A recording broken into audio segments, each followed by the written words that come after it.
La faccia nascosta del Risorgimento di Loreto Giovannone.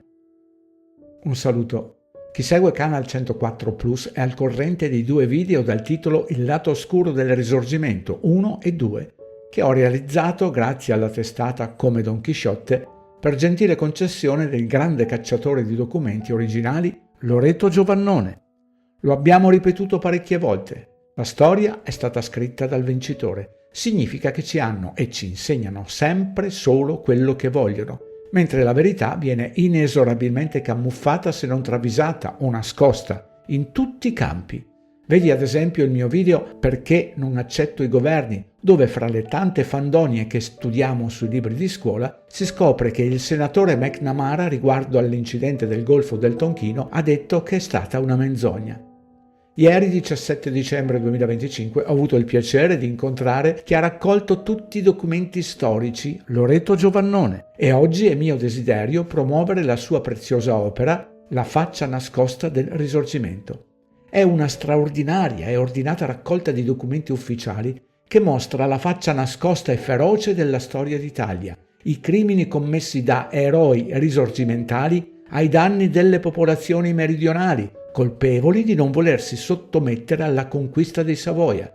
I guerriglieri delle due Sicilie resistono oltre ogni limite, impegnando l'imponente esercito invasore per circa 10 anni. Persone di ogni età, dai vecchi ai neonati che seguono le madri, vengono confinate in luoghi lontani, angusti, insalubri, costrette ad una vita disumana e nella maggior parte dei casi ai lavori forzati per lo più nelle miniere. Di questa smisurata tragedia non si trovano tracce nei libri di storia. La deportazione di popolazioni civili dal Sud Italia di sudditi del Regno delle Due Sicilie fu avviata dal Ministero dell'Interno del Regno d'Italia il 25 agosto 1863 con la pubblicazione del regolamento d'attuazione della legge Pica. Il governo Minghetti I e il ministro dell'Interno Baldino Peruzzi nominarono Silvio Spaventa segretario generale e iniziarono la deportazione di civili dalle province del Meridione. Migliaia di uomini negati dalla storia, nascosti e coperti da 150 anni, uomini che attendono il riscatto della dignità di esistiti. La burocrazia asfissiante imposta dai governi sabaudi è la testimonianza documentale arrivata fino a noi. Al lettore, al cittadino italiano, spetta il giudizio sulla politica e le istituzioni passate e le attuali, da cui discendono e che in diverse forme governano da oltre 150 anni. Nessuno dei governanti italiani ha mai rivolto parole in memoria delle migliaia di deportati dai governi del Regno. La deportazione di meridionali non ancora italiani ha preceduto la deportazione razziale tedesca, attuata 70 anni dopo, i gulag dell'Unione Sovietica.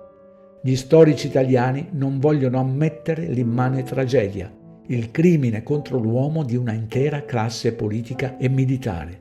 Quella che segue è la prefazione di Edoardo Vitale.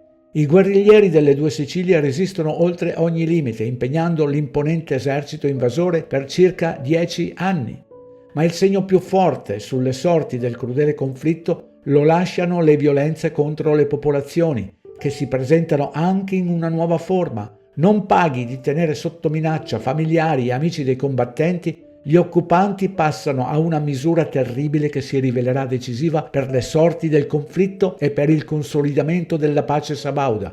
Il sequestro senza processo di immense moltitudini di persone non imputate di nulla, ma solo diffamate da qualcuno, oppure fatte oggetto di meri sospetti, oppure parenti anche molto alla lontana di cosiddetti briganti o anche ritenute rientranti nelle categorie dei vagabondi o degli oziosi, persone di ogni età, dai vecchi ai neonati, che seguono le madri, vengono confinate in luoghi lontani, angusti, insalubri, costrette a una vita disumana e nella maggior parte dei casi ai lavori forzati per lo più nelle miniere.